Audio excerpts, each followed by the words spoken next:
चल दोस्तों, आज के इस वीडियो में हम लोग क्लास 12 के केमिस्ट्री के 5वें चैप्टर जिसका नाम पृष्ठ रसायन है, हम लोग पृष्ठ रसायन में कोलाइड को पढ़ने वाले हैं कि आखिर पदार्थ का जो कोलाइड अवस्था होती है वो क्या होती है। मतलब कोलाइड कितने प्रकार के होते हैं, उसमें परिक्षेपण और परिक्षिप्त प्रावस्था के आधार पर कोलाइड को कितने भागों में बांटा गया है। ये सारी बातें, मतलब कोलाइड की जो भी बातें होती है वो सारी बातें एक ही वीडियो में हम लोग क्लियर करेंगे। और हाँ, सारी बातें मैं आपके दिमाग में ऐसे बैठा दूंगा ना कि देखिएगा जिंदगी भर आपको याद रहेगी, बशर्ते आप इस वीडियो को शुरू से अंत तक देखते रहिए। देखो, सबसे पहले हम लोग जानते हैं कोलाइड होता क्या है। देखो, कोलाइड है क्या। देखो, कोलाइड क्या होता है बाबू। कोलाइड कोलाइड कोलाइड कोलाइड ये एक तरह का समझो कि ये पदार्थ नहीं होता है। कोलाइड पदार्थ नहीं होता, पदार्थ की अवस्था होती है। मैंने ऊपर हेडलाइन ही डाल रखी है, पदार्थ की कोलाइडी अवस्था। यानी कोलाइड क्या होती है, एक पदार्थ की अवस्थाएं होती है। जैसा आप विलयन पढ़ोगे तो विलयन में दो चीजें होती है, एक विलेय होता है, दूसरा विलायक होता है। यानी विलयन में कम जो मात्राएं होती है, जैसे मान लो जल और चीनी का मिश्रण किया है तो इसमें चीनी कम मात्रा में होती है तो चीनी विलेय हो गया, और जल क्या हो गया, विलायक हो गया। तो कम मात्रा वाले पदार्थ को विलयन में हम लोग विलेय कहते हैं, अधिक मात्रा वाले पदार्थ को हम लोग विलायक कहते हैं। तो विलयन में हम लोग नाम उसका देते हैं विलेय और विलायक है, लेकिन कोलाइड में उसी का नाम पड़ जाता है परिक्षिप्त प्रावस्था। यानी जो कम मात्रा में घुला रहता है ना कोलाइड में, वो परिक्षिप्त प्रावस्था कहलाती है। और जिसमें घुला रहता है, चाहे जो अधिक मात्रा में रहती है, उसे परिक्षेपण माध्यम कहते हैं। कौन सा माध्यम कहते हैं, परिक्षेपण माध्यम कहते हैं हम लोग, ठीक है ना। यानी अगर देखी जाए तो कोलाइड में जो दो चीज आती है, कौन कौन सा, वो आती है परिक्षिप्त प्रावस्था, परिक्षिप्त प्रावस्था और परिक्षेपण माध्यम। ये दो चीजें होती है, परिक्षेपण माध्यम। अब बाबू एक चीज समझिए, देखो विलयन में दो चीज होती है, विलेय होती है और विलायक होती है। विलेय कम मात्रा वाला, विलायक क्या होता है, अधिक मात्रा वाला।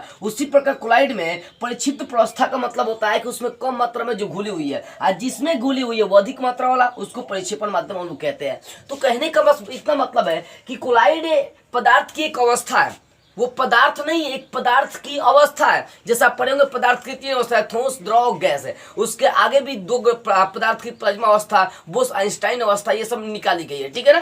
तो देखो, पदार्थ की कोलाइड क्या है, तो एक पदार्थ की अवस्था, ये पदार्थ नहीं है। अब देखो, इसमें परिक्षिप्त प्रावस्था और परिक्षेपण माध्यम, इन दोनों में कणों का आकार, परिक्षिप्त प्रावस्था में जो कण होते हैं उनका आकार कम से कम 1 नैनोमीटर से लेकर 1000 नैनोमीटर के बीच में होनी चाहिए। कई किताब में 10⁵ से लेकर 10⁵ सेंटीमीटर से लेकर बोल रहा है कि 10⁻⁻7 सेंटीमीटर के बीच में आकार होनी चाहिए। तो आप किताबी भाषा भी लिख सकते हैं, नहीं तो सिंपली आप लिख सकते हैं कि कणों का आकार 1 नैनोमीटर से लेकर 1000 नैनोमीटर के बीच में होनी चाहिए। अब देखो, क्रिस्टल जो होता है ना, पहली बात ये समझो, विलयन के आधार पर पदार्थ को दो भागों में बांटते हैं हम लोग। मतलब विलयन अगर लेकर चल रहे हैं विलयन, तो विलयन के आधार पर हम लोग पदार्थ को दो भागों में बांटते हैं। एक होता है क्रिस्टलाभ, और दूसरा होता है कोलाइड। क्रिस्टलाभ का मतलब होता है जिस पदार्थ का कोलाइड है, जिस पदार्थ का क्रिस्टल बना सकते हैं, जिस पदार्थ का क्रिस्टल तैयार कर सकते हैं। क्रिस्टल का आपको पहले चैप्टर में पढ़ना था, उसी में बताया गया,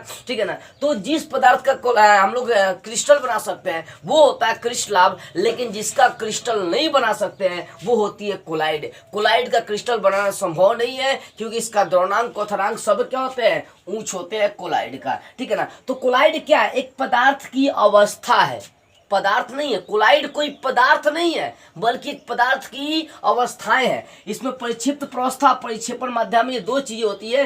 कम मात्रा वाला जो मात्रा घुली रहती है वो परिक्षिप्त प्रावस्था रहती है। ये परिक्षिप्त प्रावस्था जिसमें घुली रहती है उसको हम परिक्षेपण माध्यम कहते हैं। तो बोल सकते हैं कि कोलाइड में, या सिंपली आप कह सकते हैं कि जब परिक्षिप्त प्रावस्था का कण 1 नैनोमीटर से लेकर 1000 नैनोमीटर के बीच में होती है तो उसे हम लोग क्या बोलते हैं, कोलाइड कहते हैं। सिंपली एग्जांपल के थ्रू समझाता हूं मैं। देखो, 3 तरह का मैं चीजें लेकर चल दिया हूँ। नमक को जल से मिला दिया, फिर मैंने क्या किया, रक्त, दूध, गोंद, ये सब आपस में मिला रहा हूँ, फिर बालू को जल से मिला दिया। तो यहाँ पर मिश्रण देखिए, सोचिए अब ध्यान से। नमक को जब जल में मिलाते हैं तो ससुरी क्या होता है, घुल जाता है। नमक का सारा कण घुल जाता है, दिखाई देता है क्या, नहीं दिखाई देता है। तो यहाँ समांगी मिश्रण होता है। समांगी मिश्रण में विलयन तैयार होती है, यानी जो पूरी तरह से जल के अंदर जाकर घुल जाए, साफ दिखाई नहीं दे, उसे हम लोग विलयन कहते हैं, या वास्तविक विलयन भी कहते हैं। तो विलयन या वास्तविक विलयन एक ही होती है। इसमें कण दिखाई नहीं देते, आपस में जाकर घुल जाते हैं, ठीक है ना। अब सोचिए, जब ये वास्तविक विलयन आपस में घुल जाते हैं, इसका मतलब क्या है, समांगी। समांगी का मतलब इसको हम लोग देख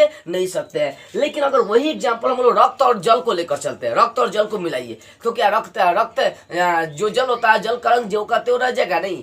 जो जल होता है ना, उसका रंग रक्त टाइप का हो जाएगा। अगर दूध डालेंगे डालेंगे तो जल का भी रंग जो है ना वो दूध टाइप का हो जाएगा, अगर गोंद डालेंगे तो गोंद टाइप का उस जल का आकार हो जाएगा। तो यहाँ पर जो होती है ना कोलाइड, ये कोलाइड ध्यान देने वाली बात है, यहाँ जो कण का आकार था बहुत छोटा था जिसके कारण से घुल गया, लेकिन यहाँ जो कण की आकार है वो उतनी घुल नहीं पाई है, क्रिस्टल बना नहीं पाई है। जैसे हम लोग देख सकते हैं, इसका मतलब नहीं बना रही है। तो यहाँ पर जो कणों का आकार होती है, मतलब इसमें घुलने वाली जो कणों का आकार होती है वो 1 नैनोमीटर से लेकर 1000 नैनोमीटर के बीच में होती है। यानी अगर देखी जाए तो वास्तविक विलयन में जो कण होते हैं उनका आकार 1 नैनोमीटर से कम होते हैं। 1 नैनोमीटर समझ में आ रही है ना। 1 नैनो का मान कितना 10⁻⁹ मीटर हो जाएगी 1 नैनोमीटर का मान। यानी अगर सिंपली अगर देखी जाए तो वास्तविक जो विलयन होता है उसमें कण का आकार 1 नैनोमीटर से कम होता है, लेकिन कोलाइड में कणों का आकार 1 नैनोमीटर से लेकर 1000 नैनोमीटर के बीच में होती है। याद रखिएगा, जब भी चर्चा करूंगा तो यही चीजें मैं लेकर चलूंगा।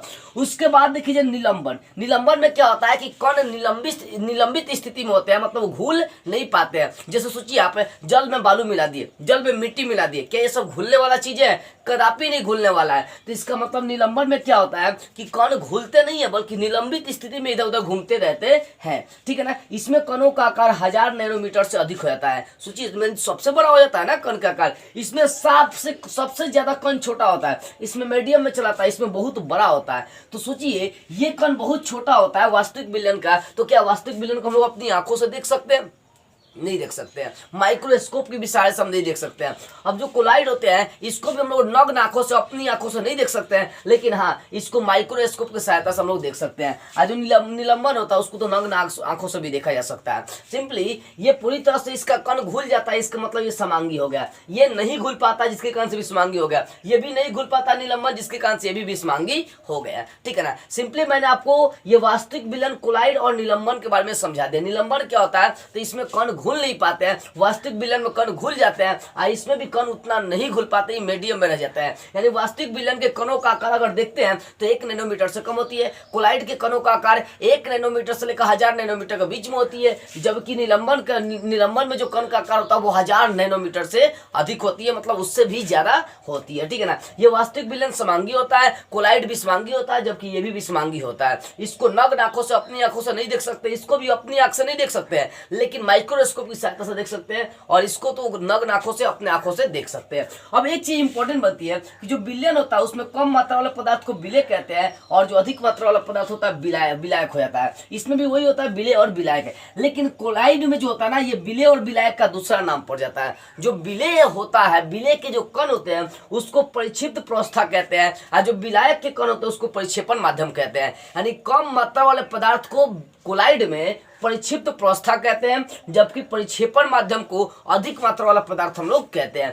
तो हम लोग को अब पढ़ना है कोलाइड के बारे में विस्तार से। कोलाइड है क्या, तो याद रखिए कोलाइड में हम ये दो चीजें प्रयोग करेंगे, परिक्षिप्त प्रोस्था और परिक्षेपण माध्यम। परिक्षिप्त प्रोस्था और परिक्षेपण माध्यम, परिक्षिप्त प्रोस्था और परिक्षेपण माध्यम क्या होती है, इसी सब चीज की अब चर्चाएं बार बार आपकी चलेंगी। तो चलिए अब हम लोग को पढ़ना है कि परिक्षिप्त प्रोस्था और परिक्षेपण माध्यम के भौतिक आधार पर देखना है कि कोलाइड कितने प्रकार के होते हैं। यानी इन दोनों के भौतिक आधार पर हमें देखना है, यानी परिक्षिप्त प्रोस्था और परिक्षेपण माध्यम के भौतिक आधार पर देखना है कोलाइड कितने प्रकार के होते हैं। तो चलिए अब उसको हम लोग देख लेते हैं। अब देखते हैं कोलाइड के प्रकार, यानी परिक्षिप्त प्रोस्था और परिक्षेपण माध्यम के भौतिक अवस्था के आधार पर कोलाइड कितने प्रकार के होते हैं। देखो कोलाइड हमें 3 प्रकार से इसमें पढ़ना है। पहला तो हमें देखना भौतिक आधार के आधार, भौतिक आधार पर मतलब देखना है कि परिक्षिप्त प्रोस्था और परिक्षेपण माध्यम के भौतिक आधार पर कोलाइड कितने प्रकार के होते हैं। उसके बाद हमें देखना है परिक्षिप्त प्रोस्था और परिक्षेपण माध्यम के बीच जो बल लग रही है, अन्योन्य जो क्रिया हो रही है, उसके आधार पर कोलाइड देखना है। उसके बाद देखना है कि परिक्षिप्त प्रोस्था में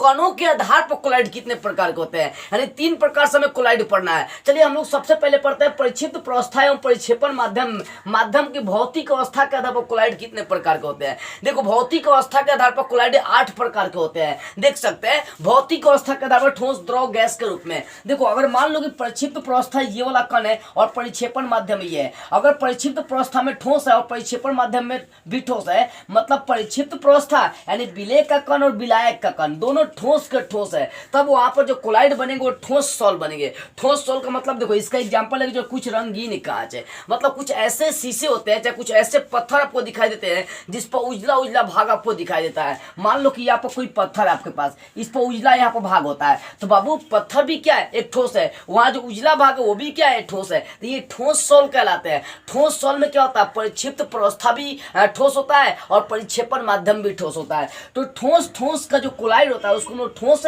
सॉल कहते हैं। यानी परिक्षिप्त प्रवस्था बी क्या होनी चाहिए, ठोस होनी चाहिए। अगर परिक्षेपण माध्यम भी ठोस है तो वहां पर जो कोलाइड बनेगा उसको हम लोग ठोस सॉल कहते हैं। इसका एग्जाम्पल कुछ रंगीन कांच और रत्न सोना उना लेकर चल सकते हैं। दूसरा हम लोग देखते हैं ठोस द्रव का विलयन। ठोस द्रव का विलयन, अगर ठोस को द्रव में मिला देते हैं, द्रव क्या तो अधिक मात्रा में होगी क्योंकि द्रव यहाँ पर परिक्षेपण माध्यम लेकर चले और ठोस कौन सा, परिक्षिप्त प्रवस्था लेकर चले हैं। तो ठोस को जब द्रव में मिलाते हैं तो वहां पर जो कोलाइड बनता है उसको हम लोग सॉल कहते हैं। क्या बोलते हैं, सॉल कहते हैं। इसका एग्जाम्पल पेंट लेकर चल सकते हैं। रंग को हम लोग क्या करते हैं, डुबा देते हैं किसमें, जल में डुबा देते हैं। जल क्या हो गया बाबू, तो जल परिक्षेपण माध्यम, लेकिन रंग क्या हो गया, ठोस हो गया। तो यहाँ पर एग्जाम्पल पेंट ले सकते हैं, कुछ कोशिका, तरल कोशिका ले सकते हैं। जैसे मान लो हमारे शरीर में बहुत सारी कोशिकाएं प्रवाहित होती रहती है, जैसे खून में भी बहुत सारी कोशिकाएं बहते रहती है, तो खून में बहुत सारे कण भी पाए जाते हैं। तो खून क्या हो गया, एक द्रव हो गया, लेकिन जो उसके अंदर कण बह रहे हैं वो क्या हो गया, एक ठोस हो गया। तो बाबू समझ में आ रही है ना, ठोस द्रव के जो विलयन होता है, जो कोलाइड होता है उसको हम सॉल्व कहते हैं। तीसरा देखिए, तीसरा ठोस और गैस है। यानी परिक्षिप्त प्रवस्था क्या लेकर चला है, ठोस लेकर चला है, जबकि परिक्षेपण माध्यम गैस लेकर चला है। तो ठोस और गैस का जब मिश्रण करेंगे, यानी जब उससे कोलाइड बनेंगे ठोस और गैस से, तो उसको हम लोग क्या बोलेंगे, एरोसॉल। देखो बुआ, ठोस को गैस में मिलाओ या द्रव को भी गैस में मिलाओ, तो इन दोनों कंडीशन में एरोसॉल ही बनता है। यानी कोलाइड के जो प्रकार होते हैं वो एरोसॉल बनते हैं। या तो ठोस को गैस में मिलाओ या द्रव को भी गैस में मिलाएंगे तो भी क्या बनेगा, एरोसॉल बनेगा। इसका एग्जाम्पल धुआं धूल लेकर चल सकते हैं। ये धुआं धूल के जो कण होते हैं ये क्या होता है, गैस में जाकर मिल जाता है, जिसके कारण से धुआं हुआ बादल बनने का काम करता है। ठीक है ना, तो ये ठोस गैस का जो कोलाइड बनेगा उसको एरोसॉल कहेंगे। अगला द्रव में चलते हैं, जैसे 3 ठोस का हो गया। अगर परिक्षिप्त प्रवस्था द्रव होगा तो उस कंडीशन में देख सकते हैं, द्रव का अगर ठोस से मिलाएंगे तो जेल बनता है। अगर कोई द्रव है, द्रव मतलब कोई द्रव है, मान लो कि ये जल हो गया, तेल हो गया, चीनी हो गया, इसको ठोस के संग आप मिला दीजिए। जैसे मान लीजिए हम लोग क्या करते हैं, पानी को सत्तुए में डाल देते हैं। सत्तू खाए ना, चना का सत्तू, सत्तू जिसको हम बोलते हैं, उसमें आप डाल के जो विलयन बनाएंगे वो एक तरह से जेल आपका बन जाता है। देखो इतना बस याद रखना, परिक्षिप्त प्रवस्था यदि द्रव और परिक्षेपण माध्यम ठोस है तो इन दोनों के मिश्रण से जो कोलाइड बनेगा उसको जेल कहते हैं। जैसे पनीर जेली, इसमें क्या होता है, एक भाग जल होता है, दूसरा भाग क्या होता है, ठोस होता है। ठीक है ना। अब देखो यहाँ पर पांचवा द्रव, और द्रव का मतलब परिक्षिप्त प्रवस्था भी द्रव और परिक्षेपण माध्यम भी द्रव। फॉर एग्जांपल जल में मान लो दूध डाल दिया, फॉर एग्जांपल जल में आपने तेल डाल दिया, तो ये पायस होता है। द्रव का कोलाइड जो होता है ना वो पायस, या इसको इंग्लिश में इमल्सन हम लोग कहते हैं। एग्जाम्पल के थ्रू दूध, तेल ये सब का मिश्रण लेकर चल सकते हैं। छठा देखी जाए, द्रव और गैस। मैंने बताया ठोस को गैस में मिलाइए चाहे द्रव को गैस में मिलाइए, दोनों क्या बनता है, कोलाइड का कौन सा प्रकार बनेगा, तो दोनों में कोलाइड का जो प्रकार बनेगा उसको एरोसॉल ही कहते हैं। ठोस को भी यदि गैस में मिलाएंगे तो भी एरोसॉल, या द्रव को भी आप क्या करेंगे, गैस में मिलाएंगे तो भी क्या बनेगा, एरोसॉल। क्या बनेगा, एरोसॉल। अब सातवां देखिए, गैस को अगर ठोस में मिलाते हैं तब क्या बनेगा बाबू। यहाँ पर आपने देखा ठोस को ठोस से मिलाते ठोस सॉल बन गया। अगर ठोस को मैंने गैस में मिला दिया तब क्या बनेगा, देखो यहाँ पर गैस को यदि ठोस में मिला दिया, यानी गैस परिक्षिप्त, यहाँ पर परिक्षिप्त कण हो जाएगा, परिक्षिप्त प्रवस्था हो जाएगा और ठोस परिक्षेपण माध्यम हो जाएगा। तो जब गैस को ठोस में मिला देते हैं तो वो क्या बनता है, ठोस सॉल बनता है। एग्जाम्पल के थ्रू आप लेकर चलिएगा, मान लीजिए कि बाहर से देखिए फॉर्म, देखे फॉर्म उजला उजला जो फॉर्म आता है जिसमें जान नहीं होता है, बड़का बड़का फॉर्म होता है, उठाएंगे जो का तो उठ जाता है। तो उस फॉर्म के अंदर क्या भरी रहती है, हवा भरी रहती है। तो फॉर्म क्या होता है, एक तरह का जो ठोस सॉल होता है, उसमें गैस को भर दी जाती है ठोस में, यानी ठोस वहां पर परिक्षेपण माध्यम होता है। देखिए फॉर्म जो होता है बहुत लंबा होता है, उसमें कुछ गैस भर दी जाती है, यानी यहाँ पर ठोस के कण ज्यादा हो जाते हैं, यानी ठोस यहाँ पर परिक्षेपण माध्यम का काम करता है। तो जब गैस को ठोस से मिला देंगे तो बन जाएगा ठोस सॉल। जैसे मैं एग्जाम्पल लेकर चल सकता है, फोम रबर, फोम वाला जो रबर होती है उसको देखिएगा।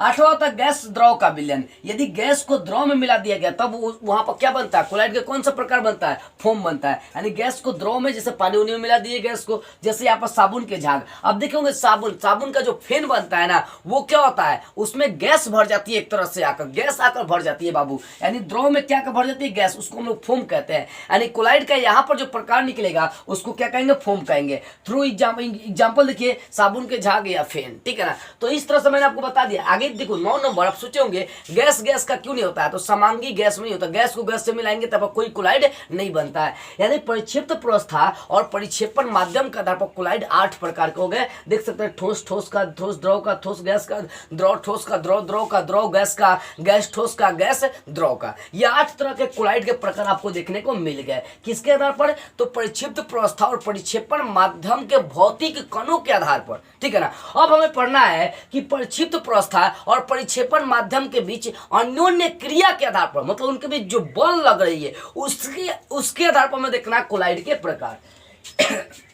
ठीक है, तो परिक्षिप्त प्रोस्था और परिक्षेपण माध्यम के बीच अन्योन्य क्रिया के आधार पर कोलाइड 2 प्रकार के होते हैं। एक होता है द्रव स्नेही और दूसरा होता है द्रव विरागी। द्रव स्नेही को लायोफिलिक कोलाइड कहते हैं, आज जबकि द्रव विरागी को हम लोग इंग्लिश में द्रव विरागी को हम लोग लायोफोबिक कोलाइड कहते हैं। देखो बुआ, परिक्षिप्त प्रोस्था परिक्षेपण माध्यम के बीच अन्योन्य क्रिया के आधार पर कोलाइड 2 प्रकार के होते हैं, लायोफिलिक या इसको द्रव स्नेही बोल सकते हैं, दूसरा लायोफोबिक या द्रव विरोधी कोलाइड होता है। यानी मेरे कहने का बस इतना सा मतलब है कि कोलाइड जो होता है ना, उनके बीच जो अन्योन्य क्रिया होती है, जो परिक्षिप्त प्रोस्था या परिक्षेपण माध्यम होती है, इनके बीच अन्योन्य क्रिया के आधार पर कोलाइड 2 प्रकार के, एक होता है लायोफोबिक, दूसरा लायोफिलिक है। लायोफोबिक को द्रव विरागी भी कही जाती है और लायोफिलिक को द्रव से नहीं भी कही जाती है। अब ये क्या होता है, देखो बुआ, यदि परिक्षिप्त प्रोस्था मतलब जो मिलाए जाने वाले कण हैं और जिसमें मिलते हैं, यदि परिक्षिप्त प्रोस्था और परिक्षेपण माध्यम के बीच प्यार हो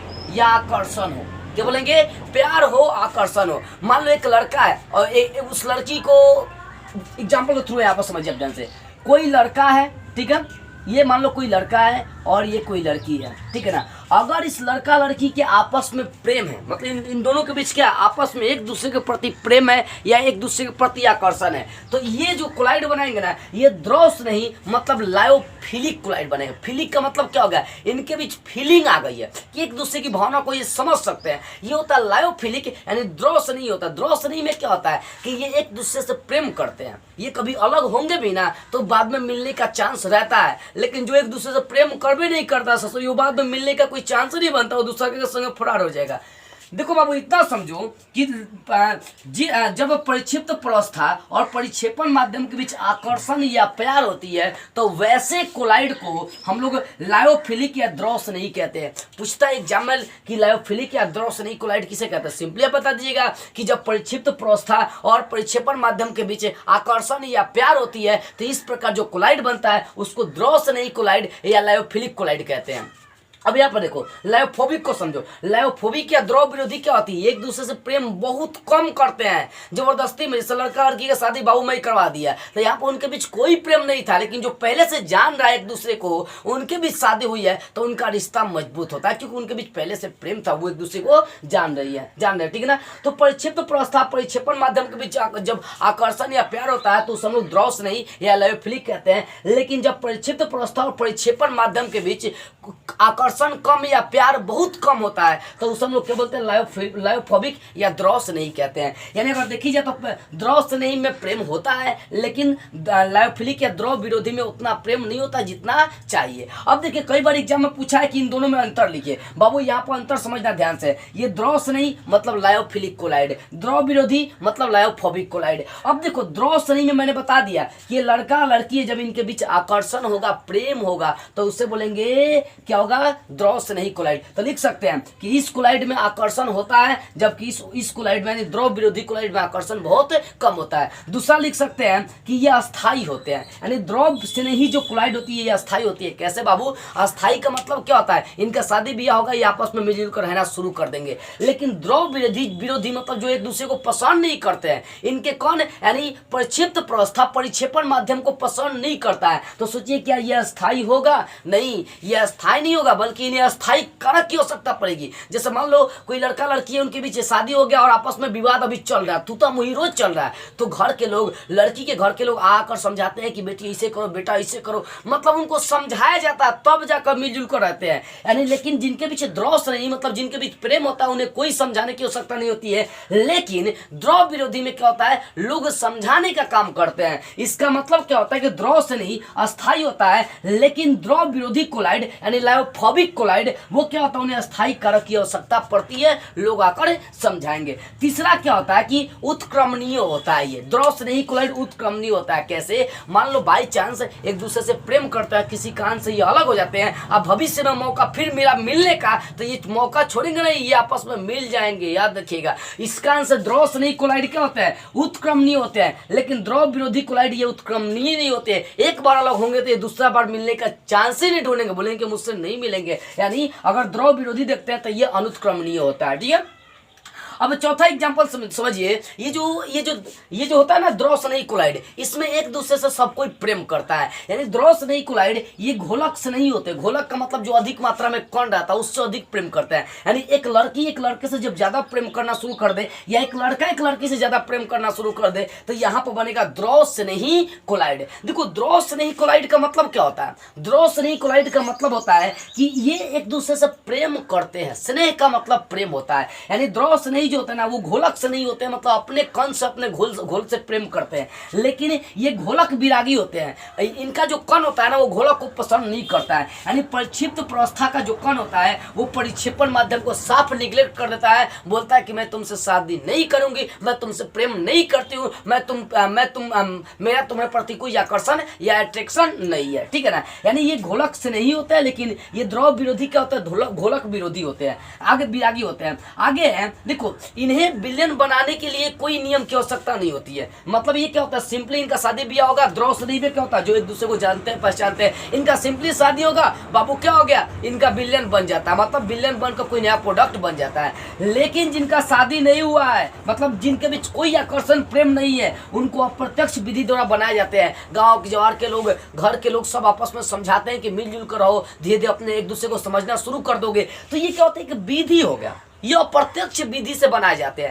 यानी जो द्रव विरोधी कोलाइड होते हैं, मतलब जो एक दूसरे को पसंद नहीं करते हैं, वहां पर लोग आकर समझाते हैं कि मिलजुल कर रहो, बढ़िया से रहो लोग। तो ये क्या होगा, अप्रत्यक्ष विधि हो गया। यानी देखी जाए तो द्रव स्नेही में किसी विधि की आवश्यकता नहीं होती है, ये अपना विलेन खुद तैयार कर लेते हैं। लेकिन द्रव विरोधी में विलेन तैयार करने के लिए बाहरी कारकों की आवश्यकता पड़ती है। यानी अप्रत्यक्ष विधि द्वारा ही इसमें विलेन बनाए जा सकते हैं। उसके बाद छठा देखिए, सक्रिय कण। जो द्रव स्नेही होते हैं ना, इसमें सारे कण सक्रिय होते हैं। एक लड़का एक लड़की की तरफ अट्रैक्टिव रहेगा, एक लड़की एक लड़के की तरफ अट्रैक्टिव रहेगा। मेरे कहने का बस इतना मतलब है कि इसमें परिक्षिप्त प्रावस्था के जो कण होते हैं वो परिक्षेपण माध्यम की ओर आकर्षित रहेगा, या परिक्षेपण माध्यम परिक्षिप्त प्रावस्था के प्रति आकर्षित रहता है। तो इसमें क्या होता है कि सारे कण सक्रिय होते हैं, दोनों कण, लड़का हो चाहे लड़की, एग्जाम्पल के थ्रू आप समझ सकते हैं। यानी अगर देखी जाए तो द्रव स्नेही में जो परिक्षिप्त प्रावस्था होता है, जो परिक्षेपण माध्यम होता है, ये सब क्या होते हैं, सक्रिय होते हैं, फटाके मिलकर विलेन बना देंगे। लेकिन इसमें क्या होता है, दोनों कण निष्क्रिय हो जाते हैं। जो परिक्षिप्त प्रावस्था होते हैं, जो परिक्षेपण माध्यम होते हैं, ये सब क्या होता है, निष्क्रिय हो जाते हैं। निष्क्रिय का मतलब इन्हें कोई प्रेम नहीं है, कोई उसमें दिलचस्पी है ही नहीं। ससुरी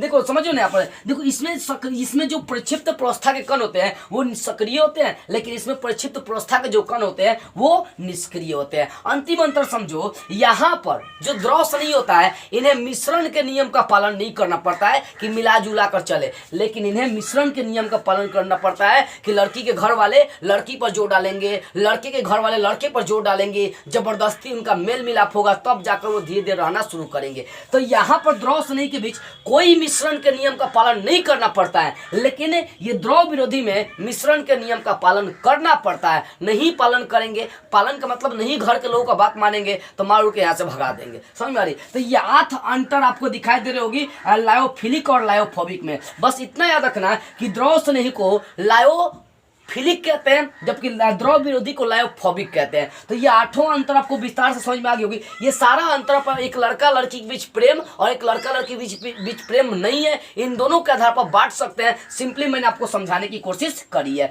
तो कोलाइड के 2 प्रकार हम लोग पढ़ लिए। पहला परिक्षिप्त प्रस्थ और परिक्षेपण माध्यम के बीच अन्योन्य क्रिया क्या है, भौतिक अवस्था के आधार पर हमने कोलाइड का 8 प्रकार पढ़ लिया। यहाँ पर अन्योन्य क्रिया के आधार पर कोलाइड 2 प्रकार का हम लोग पढ़ लिए। अब हमें पढ़ना है कि परिक्षिप्त प्रवस्था में कण के आधार पर कोलाइड कितने प्रकार का होता है। तो चलिए जरा सा हम लोग उसको अब देख लेते हैं। अब परिक्षिप्त प्रवस्था के कणों के आधार पर कोलाइड कितने प्रकार के होते हैं हम लोग देख लेते हैं। देखो वो परिक्षिप्त प्रवस्था के कणों के आधार पर कोलाइड 3 प्रकार के होते हैं, बहुआण्विक कोलाइड, बृहद आणविक कोलाइड और तीसरा होता है संयोजित या संगुणित कोलाइड। क्या क्या होता है, बहुआण्विक कोलाइड, बृहद आणविक कोलाइड और संयोजित या संगुणित कोलाइड। देखो इसको लोग विस्तार से समझते हैं ये कोलाइड क्या क्या होता है। देखो बहुआण्विक कोलाइड में क्या होता है, इसमें बहुत बड़े बड़े कण होते हैं जिनका आकार अगर देखते हैं तो 1 नैनोमीटर से लेकर 1000 नैनोमीटर से ज्यादा होता है। यानी अगर देखी जाए 1000 नैनोमीटर से ज्यादा इनके आकार होते हैं। किनके होते हैं, तो बाबू ये बहुआण्विक कोलाइड का। यानी कहने का मतलब होता है जब बड़े बड़े कणों को तोड़कर किसके 1 नैनोमीटर से लेकर 1000 नैनोमीटर के बीच वाले कण बना दी जाती है तो उसे हम लोग क्या बोलते हैं, उसे बृहद आणविक कोलाइड कहते हैं। देखो बृहद आणविक कोलाइड में क्या होता है, बड़े कणों को इस प्रकार तोड़ दिया जाता है कि वो कोलाइडी कण का आकार धारण कर लेते हैं। तो देखो बहु का मतलब बहुत बड़े अणु को तोड़कर किस रूप में, कोलाइडी आकार में बदल दिया जाता है। देखो इसी में डिफरेंस छुपा है, बहुत बड़े अणु को तोड़कर किस रूप में बदलना, कोलाइड के आकार के रूप में बदल देना है। यानी कोलाइड का आकार कितना होता है, कणों का आकार 1 नैनोमीटर से लेकर 1000 नैनोमीटर के बीच में होती है। तो इस रूप में जब बदल दी जाती है तो उसे हम लोग क्या बोलते हैं, बहुआण्विक कोलाइड। बहुआण्विक बहुत बड़े अणु को तोड़कर कोलाइड के रूप में बदल दिया जाता है। देखो बृहद आणविक कोलाइड, बृहद का मतलब छोटा, यानी छोटे छोटे अणुओं को जब जोड़कर एक कोलाइड के रूप में बदल दी जाती है तो उसे हम लोग क्या बोलते हैं, उसे हम लोग बोलते हैं बृहद आणविक कोलाइड। देखो ये बहुआण्विक कोलाइड में कणों का आकार 1000 नैनोमीटर से ज्यादा होता है, लेकिन बृहद आणविक कोलाइड जो होता है ना, इसमें जो कणों का आकार होता है वो 1 नैनोमीटर से भी छोटा होता है। 1 नैनोमीटर से भी क्या होता है, छोटा होता है। यानी 1 नैनोमीटर से भी इसका जो कण का मान होता है वो बहुत छोटा होता है। बस इतना समझो कि ये वास्तविक विलयन के कण होते हैं एक तरह से, क्योंकि वास्तविक विलयन के कण 1 नैनोमीटर से भी कम होते हैं। यानी बृहद आणविक कोलाइड में जो कण होते हैं, जो अणु होते हैं वो 1 नैनोमीटर से भी कम होते हैं, लेकिन उन कणों को आपस में इस तरह जोड़ दिया जाता है कि उनका आकार 1 नैनोमीटर से लेकर 1000 नैनोमीटर के बीच में हो जाती है। ठीक है ना। तीसरा होता है संयोजित या संगुणित कोलाइड। इसमें क्या होता है कि जब विलयन में कभी कल धाराएं प्रभावित करी जाती है तो वो विद्युत अपघट्ट की भांति व्यवहार करने लगता है, मतलब उसके कण टूटना शुरू हो जाते हैं। जैसे मान लीजिए जल में नमक अपने डालकर उसको गर्म करना, उसमें धारा प्रभावित करना आपने शुरू कर दिया है तो वहां पर नमक और क्लोरीन आपस में टूट जाते हैं, मतलब वो एक तरह से विद्युत अपघट्ट की घटनाएं हो जाती है। लेकिन कभी कल क्या होती है कि जो विलयन में सांद्रता होती है, जो विलयन की मात्रा होती है वो बढ़ा दी जाती है। ठीक है ना। जैसे मान लीजिए आपके पास इस जल है, इसमें आपने नमक 100 ग्राम डाल के रखी, 100 ग्राम क्या करिए, नमक डालिए। अब आपने 100 ग्राम का जगह पर 1 किलो क्या किया, नमक डाल दिया। तो यहां पर सांद्रता, नमक की सांद्रता क्या हो गई, बढ़ गई है। तो यहां पर जब नमक की सांद्रताएं बढ़ जाती है बाबू, तो एक चीज देखने को मिलता है, यहां पर एक चीज देखने को मिलता है कि इनके कण आपस में मिलना शुरू हो जाते हैं, संगुणित होना शुरू हो जाते हैं। कैसे, ये 100 ग्राम चीनी डाला गया, फिर 1 केजी इसमें चीनी डाल दिया गया। अब सोचिए सांद्रता बढ़ा दी गई, तो जो 1 केजी चीनी डाला गया है, कण डाला गया है, वो क्या होगा, ये 100 ग्राम से आपस में मिलेगा कि नहीं मिलेगा। तो ये संगुणित में क्या होता है, इनके कण आपस में मिलेंगे। क्या होंगे, देखो बहुआण्विक कोलाइड में भी कण आपस में क्या हो रहे थे, तोड़ रहे थे, तोड़कर क्या हो रहे थे, इस प्रकार धारण कर रहे थे। लेकिन यहाँ पर संयोजित कोलाइड क्या होता है ना, देखो एक चीज समझना, देखो बहुआण्विक कोलाइड में बड़े कण को तोड़कर छोटे कणों में कन्वर्ट करना है। बृहद आणविक कोलाइड क्या होता है, इसमें छोटे कणों को जोड़कर कोलाइड के रूप में बदलना है। लेकिन संयोजित कोलाइड में भी छोटे कणों को जोड़ना है एक तरह से। लेकिन यहाँ पर ध्यान देने वाली बात है, बस सांद्रता अधिक हो जाएंगी, सांद्रता अधिक हो जाएंगी, तब वहां पर उनके कण संगुणित होंगे, मतलब मिलेंगे, आपस में मिलना शुरू होते हैं। यानी छोटे छोटे कण मिलना शुरू हो जाते हैं, तब वो आकार इस तरह से आकार बनाते हैं कि उसका आकार 1 नैनोमीटर से लेकर 1000 नैनोमीटर के बीच में होनी चाहिए। एक चीज यहाँ पर देखिएगा, जब सांद्रता बढ़ा दी जाती है, विलय के कणों की मात्रा या परिक्षेपण के कणों की मात्रा, परिक्षिप्त प्रवस्था के कणों की मात्रा बढ़ा दी जाती है, तो बाबू यहाँ पर उनके कणों का क्या होता है, संगुणन होता है, चाहे संगुणित होते हैं। उनके कण क्या होता है, संगुणित होते हैं। तो ये जो संगुणित संगुणित होने की क्रिया है ना, इसको हम लोग मिसेल्स कहते हैं। क्या कहते हैं? मिसेल्स कहते हैं। मिसेल का मतलब होता है स्पष्टीकारक, यानी स्पष्टीकरण, स्वच्छीकरण भी बोल सकते हैं, यानी कचरा को साफ करने वाला। तो मिसेल्स क्या होता है, हम लोग इसके लिए एक अलग वीडियो बनाएंगे। मैं इसके बाद वाले टॉपिक में मिसेल्स की चर्चा करूंगा। अभी हम लोग इन तीनों का प्रकार पढ़ लेते हैं। देखो, संयोजित क्लोराइड में क्या होता है कि विलयन में जब विलय की मात्रा बढ़ा देते हैं तो वहां पर उनके कण आपस में मिलना शुरू हो जाते हैं, जिसे हम लोग क्या बोलते हैं? मिसेल्स कहते हैं। मिसेल्स का मतलब स्वच्छीकारक होता है, मतलब कचरा को साफ करने वाला, जैसे साबुन हो गया, ठीक है ना। तो बहुआण्विक क्लोराइड में बड़े कण को तोड़कर छोटे कणों के रूप में इस प्रकार बदल देना है कि वो क्लोराइड का रूप धारण कर ले। बृहद आणविक क्लोराइड में छोटे छोटे अणुओं को इस प्रकार जोड़ देना है कि वो क्लोराइड का रूप धारण कर ले। और संयोजित या संगुणित क्लोराइड में क्या होता है कि जब विलय की मात्रा आपस में बढ़ाना शुरू करते हैं तो उनके कण इस प्रकार मिल जाते हैं कि वो 1 नैनोमीटर से लेकर 1000 नैनोमीटर के बीच के रूप में चले आते हैं। उनके कणों का आकार कोलाइडी कणों के आकार के बराबर हो जाती है, उसी का रूप धारण कर लेती है। तो ये 3 तरह का कोलाइड आपको समझ में आ गई होगी। अगले वीडियो में हम लोग पढ़ेंगे मिसेल्स क्या होता है। ठीक, उसके बाद वाले वीडियो में हम लोग पढ़ेंगे कि कोलाइड तैयार करने की विधियां कौन कौन सी होती है, किस प्रकार से हम लोग कोलाइड तैयार कर सकते हैं, वो सब हम लोग पढ़ेंगे, ठीक है ना। तो बस आज की इस वीडियो में इतना रहेगी। कोलाइड के प्रकार मैंने सब चीज इसमें चर्चाएं कर दिया, आपको विस्तार से समझ में आ गई होगी। अगर आपको लगता है कि आपके लिए काफी मेहनत करी जा रही है तो इस वीडियो को जितना हो सके आप लोग फैलाइए, क्योंकि जब तक आप लोग सपोर्ट नहीं करेंगे तब तक मैं भी आगे नहीं बढ़ सकता हूं। तो बस आज की इस वीडियो में इतना ही।